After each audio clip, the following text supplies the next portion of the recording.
ಈ ಟ್ರಿಪ್ಪಿನ ರೈಲ್ವೆ ಜರ್ನಿಯ ಕೊನೆಯ ದಿನ. Hi, good morning.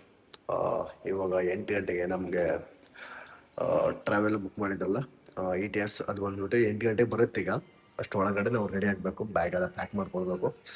ಸೊ ಬನ್ನಿ, ಬ್ಯಾಗ್ ಪ್ಯಾಕ್ ಮಾಡಿಕೊಂಡು ರೆಡಿ ಹಾಕ್ಕೊಂಡು ನಾವೀಗ ನಮ್ಮ ಸುಮಾರು ಒಂದು 7ರಿಂದ 8 ಡೆಸ್ಟಿನೇಷನ್ ತೋರಿಸ್ತಾ ಅಂತ ಹೇಳಿದ್ದಾರೆ, ಅದಕ್ಕೆ ಪ್ರಿಪೇರ್ ಆಗುವ.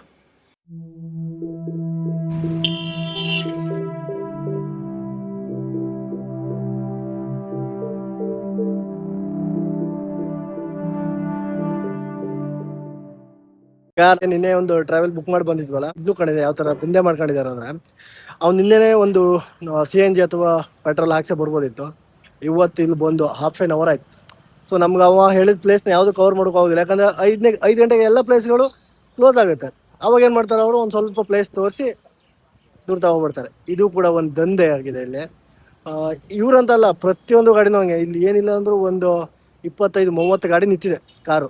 ಅವರೆಲ್ಲರೂ ಅಷ್ಟೇ ಕಸ್ಟಮರ್ ಕೂಡಿಸ್ಕೊಂಡು ಇಲ್ಲಿ ಇಳಿಸಿ ಅದಾದ ನಂತರನೇ CNG ಫುಲ್ ಮಾಡ್ತಿದ್ದಾರೆ. CNG ಅಂತೂ ಅಷ್ಟು ಬೇಗ ಫುಲ್ ಆಗಲ್ಲ, ಹೌದಾ? ½ an hour 1 hour ಬೇಕೇ ಬೇಕು, ಅಷ್ಟು ಗಾಡಿ ಇದೆ ಇಲ್ಲಿ. ಅಷ್ಟು ಡೆಸ್ಟಿನೇಷನ್ ನಮ್ಮದು ಸ್ಯಾಂಡ್ ಮ್ಯೂಸಿಯಮ್ಮು. 5 ಟಿಕೆಟ್ ಮಾಡಿದ್ದೀವಿ ನೋಡಿ. ಒಂದು ಟಿಕೆಟ್ 40 ರೂಪಾಯಿ. ಭಯ ಅಚ್ಚೆ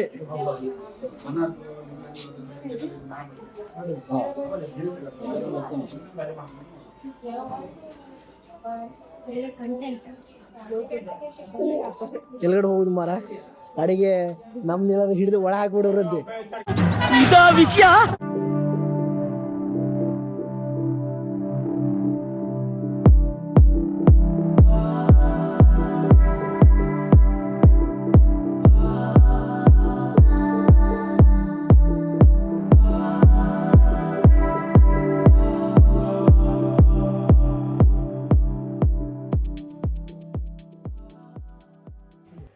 ಶ್ರೀರಾಮನ ಮೂರ್ತಿ ಇದೆ ನೋಡಿ ಇಲ್ಲಿ.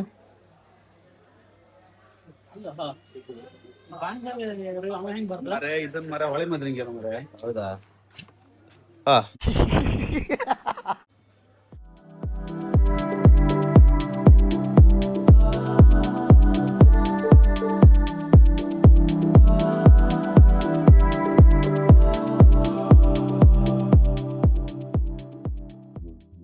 ಸ್ಟ್ಯಾಂಡ್ ಆರ್ಟ್ ನೋಡಾಯ್ತು. ಈಗ 2ನೇ ಡೆಸ್ಟಿನೇಷನ್ ಬಂದ್ಬಿಟ್ಟು ನಮ್ದು ಪಂಚಮುಖಿ ಹನುಮಂತ ದೇವಸ್ಥಾನ. ಈಗ ಅಲ್ಲೂ ಹೋಗ್ತಾ ಇದ್ದೀವಿ.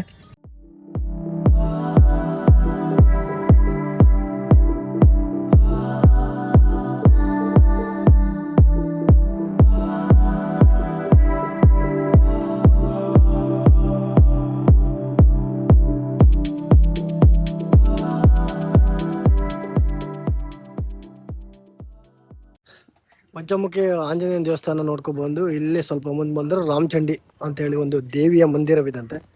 ಸೊ ಅಲ್ಲೂ ನೋಡುವ ಹೇಗಿದೆ ಅಂತ.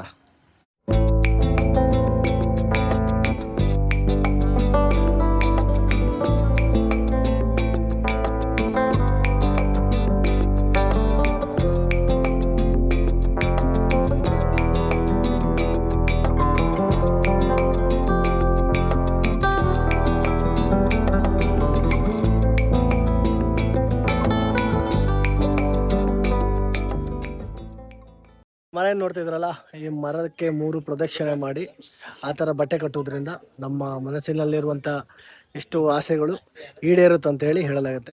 ಎಷ್ಟೋ ಜನಕ್ಕೆ ಮದುವೆ ಆಗಲ್ಲ, ಪ್ರಾಬ್ಲಮ್ ಆಗ್ತಾ ಇರುತ್ತೆ, ಅದೆಲ್ಲ ಇಲ್ಲಿ ಕ್ಲಿಯರ್ ಆಗುತ್ತೆ ಅಂತ ಹೇಳ್ತಾರೆ. ನಾವಿದ್ವಿ ಸೋನಾರ್ಕ್ ಸನ್ ಟೆಂಪಲ್, ಅಂದರೆ ಸೂರ್ಯ ದೇವಸ್ಥಾನ ಒಳಗಡೆ. ಮೊಬೈಲ್ ಅಲೋ ಇದೆಯಾ ಅಲ್ವಾ ಗೊತ್ತಿಲ್ಲ, ಹೊರಗಡೆ ಅಂತೂ ಟ್ರೈ ಮಾಡ್ತೀನಿ. ಸೊ ಬೀಚೆಲ್ಲ ಇತ್ತು, ಬಟ್ ಬೀಚಿಗೆ ಹೋಗಿಲ್ಲ. ಕಾರಣ ಇಷ್ಟೇ, ನಮ್ಮೂರಲ್ಲೇ ಬೇಜಾನ್ ಬೀಚ್ ನೋಡ್ತೀವಿ, ಈ ಬೀಚ್ ನೋಡುವಂಥ ಅವಶ್ಯಕತೆ ಇದೆ. ಸಿಕ್ಕಾಪಟ್ಟೆ ಬಿಸಿಲು.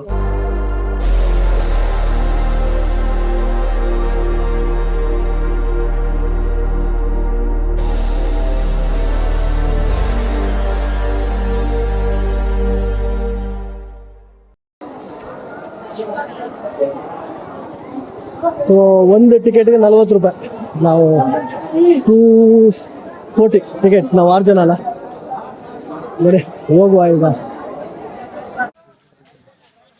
ಸೂರ್ಯನಾರಾಯಣ ದೇವಸ್ಥಾನ ನೋಡಿ, ಇದು ಸುಮಾರು 13ನೇ ಶತಮಾನದಲ್ಲಿ ಮಾಡಿದಂತ ಒಂದು ದೇವಸ್ಥಾನ. ಸಿಕ್ಕಾಪಟ್ಟೆ ಹಳೆ ದೇವಸ್ಥಾನ ಅಂತ, ಸೂಪರ್ ಆಗಿದೆ. ಬಟ್ ಈಗ ನಾವು ಬಂದಿದ್ದು ಬಿಸಿಲು ಟೈಮು, ಸೊ ಅದಕ್ಕೆ ಅಷ್ಟೊಂದು ಚೆನ್ನಾಗಿ ಕಾಣಿಸ್ತಾ ಇಲ್ಲ ನೋಡಿ. ಇದು ಮೇನ್ ದೇವಸ್ಥಾನ. ಟೋಟಲ್ ಆಗಿ ಈ ತರದ 7 ಕುದುರೆಗಳಿದೆ ಅಂತ ಇಲ್ಲಿ. ಈ 7 ಕುದುರೆ 7 ದಿನವನ್ನು ಸೂಚಿಸ್ತದಂತೆ. ಹಾಗೆ ಈ ಚಕ್ರ ಇದೆಲ್ಲ, ಇದೇ ಮೇನ್. ಈ ಕೋನಾರ್ಕ್ ಸೂರ್ಯ ನಾರಾಯಣ ದೇವಸ್ಥಾನಕ್ಕೆ ನೀವು ಬಂದ್ರೆ ಈ ಚಕ್ರನೇ ಮೇನ್. ಇದೊಂಥರ ರಥದ ರೂಪದಲ್ಲಿದೆ. ಅಂದ್ರೆ ಸೂರ್ಯ ದೇವನ ರಥ ಏನಿದೆಲ್ಲ ಆ ರಥದ ರೂಪದಲ್ಲಿ ಈ ದೇವಸ್ಥಾನನ ಕಟ್ಟಡ ಮಾಡಿದ್ರು. ಇದೇ ನೋಡಿ, ಇದು ಟೋಟಲ್ ಆಗಿ 24 ಚಕ್ರ ಇದೆ ಈ ದೇವಸ್ಥಾನದಲ್ಲಿ. ಈ 24 ಚಕ್ರ 24 ಗಂಟೆಯನ್ನು ಸೂಚಿಸ್ತದೆ. ಒಡಿಸ್ಸಾ ಬಂದಾಗ ಈ ದೇವಸ್ಥಾನ ಮಾತ್ರ ಯಾವುದೇ ಕಾರಣಕ್ಕೂ ಮಿಸ್ ಮಾಡ್ಕೊಳಕ್ಕೆ ಹೋಗಬೇಡಿ. ಇದೊಂದು ನೋಡಿ ಅಜಂತ ಎಲ್ಲೋರ ಯಾವ ತರ ಇದೆಯಲ್ಲ ಅದೇ ರೀತಿಯಲ್ಲಿ ಇದೆ, ಬಟ್ ಅದಕ್ಕಿಂತ ಚಿಕ್ಕದಾಗಿ ಶಿಲ್ಪಕಲೆ ಮಾಡಿದ್ದಾರೆ. ಈ ಚಕ್ರನೇ ಮೇಲೆ ನೋಡಿ. भाई साहब थोड़ा देख सकते हैं, 1 मिनट देख सकते ನೋಡಿ. ಇದೆ ಕನ್ಫರ್ಮ್ ಆಗಿ ಇದು ನೋಡಿ. ಈ 10 ರೂಪಾಯಿ ಇದೆಲ್ಲ, ಇದೇ 10 ರೂಪಾಯಿ ಮಾದರಿಯಲ್ಲಿ ಇದು ಮಾಡಿರೋದು. ಟೋಟಲ್ ಆಗಿ 24 ಚಕ್ರ ಇದೆ ಇದು. Thank you bye. आप किधर से? MP सर हमको भी ಇವರೇ ನಮ್ಮ ಫ್ರೆಂಡ್ಸ್ ಸಿಕ್ಕಿದ್ರು ಇಲ್ಲಿ, ಅವರಿಂದನೇ 10 ರೂಪಾಯಿ ಸಿಕ್ಕಿತ್ತು ಅವ್ರಿಗೆ. Thank you bye. We are from MP.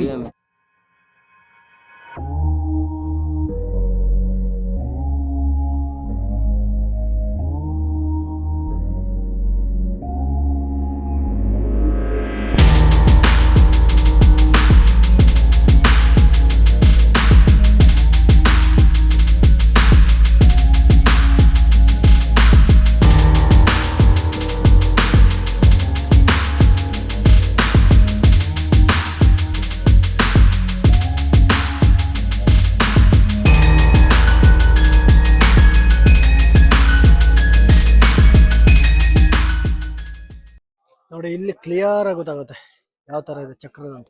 Same ರಥ ಟೈಪ್ ಎಲ್ಲ ಮಾಡಿದ್ದಾರೆ.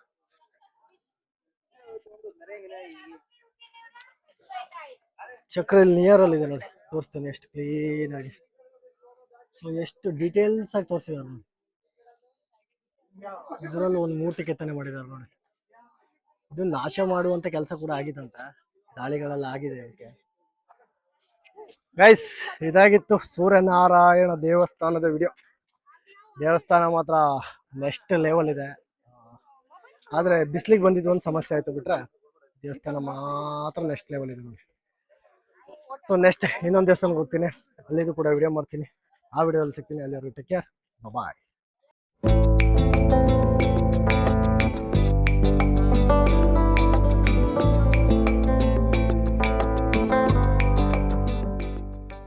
ಈಗ ಭುವನೇಶ್ವರದಿಂದ 8 ಕಿಲೋಮೀಟರ್ ದೂರ ಆಗುತ್ತೆ ಧೌಲಗಿರಿ ಬೆಟ್ಟ, ಅದು ಬಂದಿದ್ದೀವಿ. ಇದು ಅಶೋಕ ಕಟ್ಟಿಸಿದಂಥ ಒಂದು ಬುದ್ಧ ದೇವಸ್ಥಾನ ಅಂತ ನೋಡುವ. ಧೌಲಗಿರಿ ಡಿಪ್ರೆಷನ್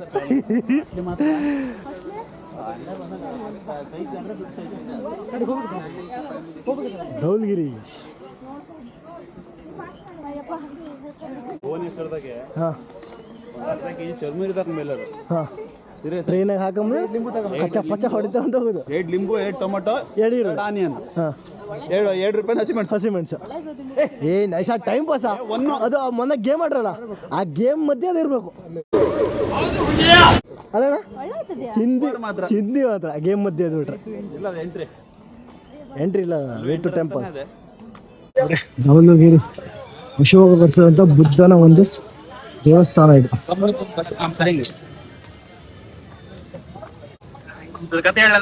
ಹಾ ಹೇಳಿ ಸರ್. ಎಲ್ರೂ 10 ಸೆಕೆಂಡ್ ಮೌನಾಚರಣೆ ಮಾಡೋಣ. ಹಿಸ್ಟ್ರಿ ಏನಪ್ಪಾ ಅಂದ್ರೆ ಸುಮಾರು 2300 ವರ್ಷಗಳ ಹಿಂದೆ ಅಶೋಕ ಚಕ್ರವರ್ತಿ ಕಳಿಂಗ ಯುದ್ಧವನ್ನ ಮಾಡಿರುವಂತ ವಿಷಯವನ್ನ ನಾವು ಪಠ್ಯ ಪುಸ್ತಕದಲ್ಲಿ ಓದಿರ್ತೇವೆ.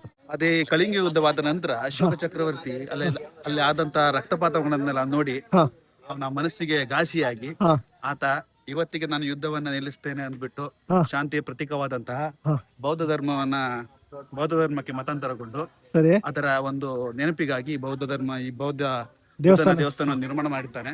ಹಾಗೆಯೇ ಆ ಯುದ್ಧದ ಪ್ರಖರತೆ ಹೆಂಗಿತ್ತು ಅಂದ್ರೆ, ಆ ಯುದ್ಧದಲ್ಲಿ ನಡೆದಂತ ರಕ್ತಪಾತದಲ್ಲಿ ಈ ಕಡೆ ಒಂದು ನದಿ ಹರಿತಾ ಇದೆ.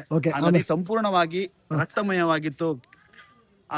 ಆ ತರ ತೀವ್ರತೆ ಇತ್ತು. ಅದನ್ನೆಲ್ಲ ನೋಡಿದಂತ ಅಶೋಕ ಇದನ್ನ ಕಟ್ಸಿದ್ದ. ಕೆಲವು ಕ್ಷಣಗಳಲ್ಲಿ ನೀವು ಈಗ ಪಕ್ಕದಲ್ಲಿ ನದಿಯನ್ನ ಕೂಡ ನೋಡಬಹುದು. ನೋಡಿ ನಮ್ಮ ಅಣ್ಣ ಎಷ್ಟು ಕ್ಲೀನ್ ಆಗಿ ಹೇಳ್ದ ಅಂದ್ರೆ, ಆಕ್ಚುಲಿ ಅದು 100% ಪಠ್ಯ ಪುಸ್ತಕದಲ್ಲಿ ನೀವೆಲ್ಲ ಓದೇ ಇರ್ತಿರೋದು. ನನಗೆ ಇಲ್ಲಿ ಬರ್ತೀನಿ ಅಂತ ನಾನು ಅಂದ್ಕೊಂಡಿರಲಿಲ್ಲ. ಇದೀ ಏರಿಯಾದ ಹೆಸರು ಗೌಲ್ಗಿರಿ ಅಂತೇಳಿ.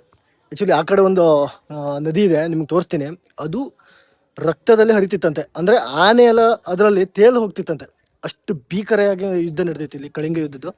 ಸೊ ಅದು ವರ್ಣನೆ ಅರ್ಥ ಮಾಡಿ. ಒಂದು ವ್ಯಕ್ತಿ ಹಿಂದೂ ಧರ್ಮದಿಂದ ಬೌದ್ಧ ಧರ್ಮಕ್ಕೆ ಮತಾಂತರ ಆಯ್ತಾನೆ ಅಂತ ಹೇಳಿದ್ರೆ ಆ ಯುದ್ಧ ಎಷ್ಟು ದೊಡ್ಡ ಪ್ರಮಾಣದಲ್ಲಿ ಆಗಿರ್ಬೋದು ಅಂತ ಹೇಳಿ ಇದರಲ್ಲಿ ನಾವು ಅರ್ಥ ಮಾಡ್ಕೊಳ್ಬೇಕು. ಇದೇ ಹೊಳಿನ ಮಣ್ಣಿನ ತುಂಬ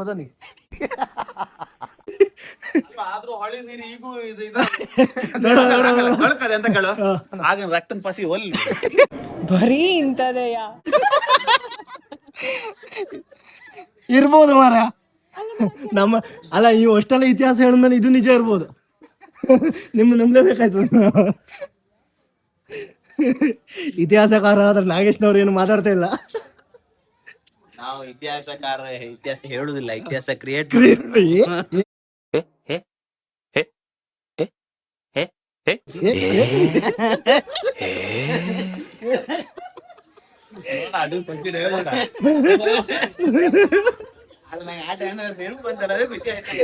ಪಂಚ್ ಒಳ್ಳೆ ಬಂತ ಸರ್. ನೀವ್ ಅನ್ಸನ್ ಅಂತ ಇಲ್ಲ, ಜೀವನದಾಗ ಏನಿಲ್ಲ ಇತಿಹಾಸ ಅಲ್ಲ ಅವ್ರಿಗೆ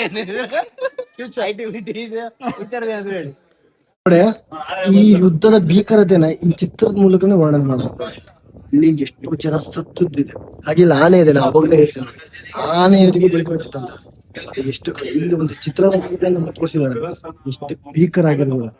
ಪ್ರತಿಯೊಂದು ಜಾಗದಲ್ಲೂ ಅದರ ಬಗ್ಗೆ ಒಂದೊಂದಾಗಿ ಎಷ್ಟು ಹೇಳ್ತಾನೆ ಹೋಗಿದ್ದಾರೆ. ರೇನು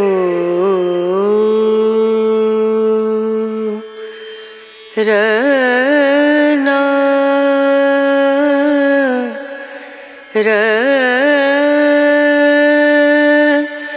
ನಾ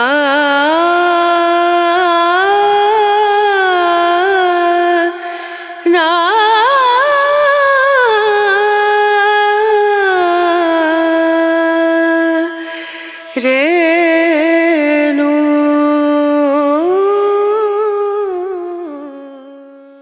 ನಮ್ಮ ಮುಂದಿನ ಪಯಣ ಲಿಂಗರಾಜ್ ದೇವಸ್ಥಾನ. ಲಿಂಗರಾಜು ದೇವಸ್ಥಾನ. ಮಳೆ ಕೂಡ ಸ್ಟಾರ್ಟ್ ಆಯ್ತು ಈಗ.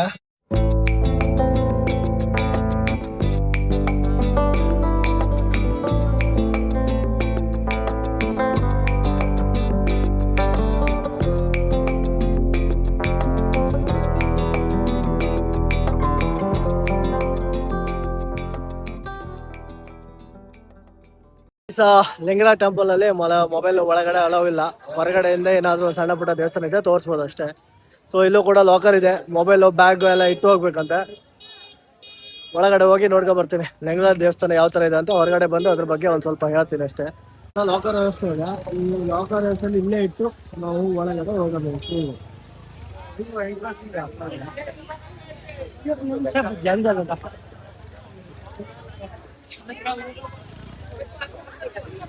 ಲಿಂಗರಾಜ ಸ್ವಾಮಿ ದರ್ಶನ ಮಾಡಿ ಹೊರಗಡೆ ಬಂದೆ. ನನಗೆ ಫೀಲ್ ಆಗಿದ್ದು ಒಂದೇ ಅಂದ್ರೆ one of the worst management. ಯಾಕೆ ಗೊತ್ತಾ?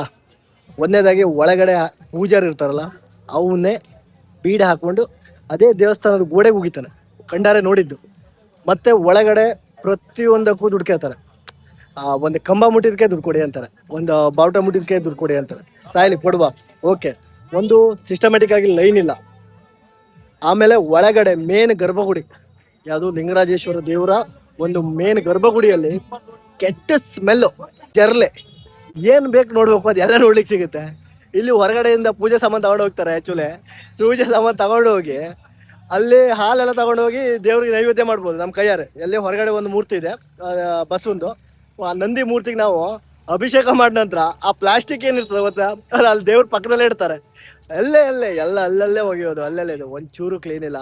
ಇದು ನಾನು ನೋಡಿದ್ದು, ನನ್ನ ಕಣ್ಣಾರೆ ನೋಡಿದ್ದು, ನಾನು ನಿಮ್ಗೆ ಹೇಳ್ತಾ ಇರೋದು. ಯಾವುದೇ ಥರ ಆ ದೇವಸ್ಥಾನ ಕೆಟ್ಟದಾಗಿದೆ ಹಾಗೆ ಅಂತಲ್ಲ, ಬಟ್ ದೇವಸ್ಥಾನದಲ್ಲಿರುವಂಥ ಆರ್ಕಿಟೆಕ್ಚರ್ ಇದೆಲ್ಲ ಒನ್ ಆಫ್ ದಿ ಬೆಸ್ಟ್ ಅಂತ ಹೇಳೋಕೆ ಇಷ್ಟಪಡ್ತೀನಿ. ಎಷ್ಟು ಚೆನ್ನಾಗಿದೆ ಅಂದರೆ ಅದು ಕಳೆದೋಗ್ಬಿಡ್ತೀರ.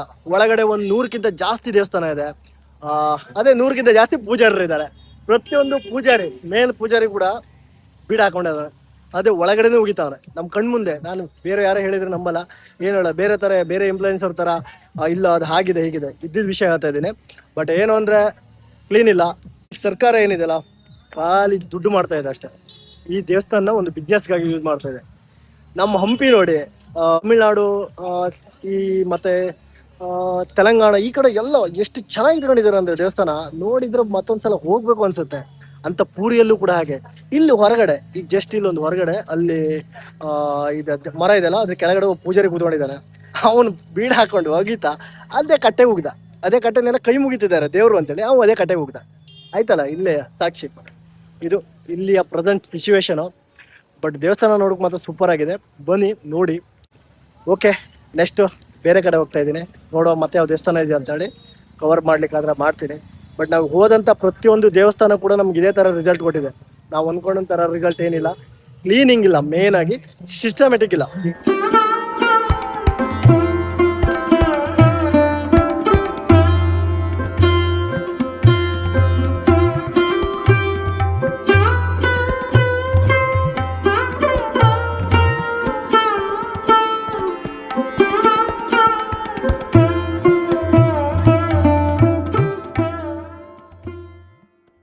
ಆಯ್ತು, ಮುಕ್ತೇಶ್ವರ ಮತ್ತೆ ಸಿದ್ದೇಶ್ವರ ಟೆಂಪಲ್ ಸಖತ್ತಾಗಿದೆ ನೋಡ್ಲಿಕ್ಕೆ.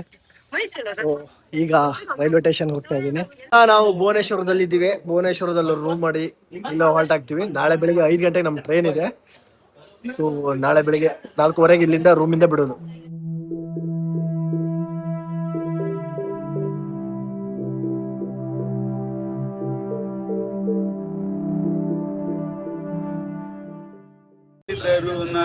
ಆಸೆ ತೀರಲ್ಲ. ಹೇಳಲ್ಲ ಹೇಳ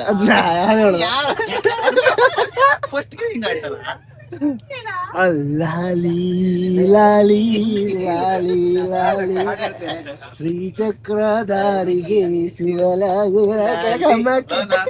ಲಕ್ಷ್ಮೀ ಬಾರಮ್ಮ ಲಕ್ಷ್ಮೀ ಬಾರಮ್ಮ ಬಂದ್ರು ಸಾಕು. ಮಾತಾಗಲ್ಲ ಮಸ್ತ್ ಮಸ್ತ್ ಹುಡುಗಿ ಬಂದ್ಲು.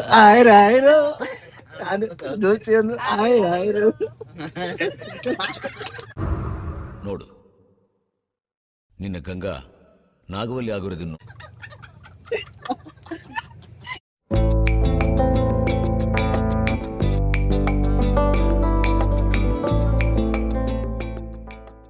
ಟ್ರೈನ್ ಜರ್ನಿಯ ಕೊನೆಯ ಬಿರಿಯಾನಿ ಊಟ. ಅದಕ್ಕೆ ಊಟ ಹೆಂಗದೆ? ಸೂಪರ್. ಈ ಟ್ರಿಪ್ಪಿನ ರೈಲ್ವೆ ಜರ್ನಿಯ ಕೊನೆಯ ದಿನ.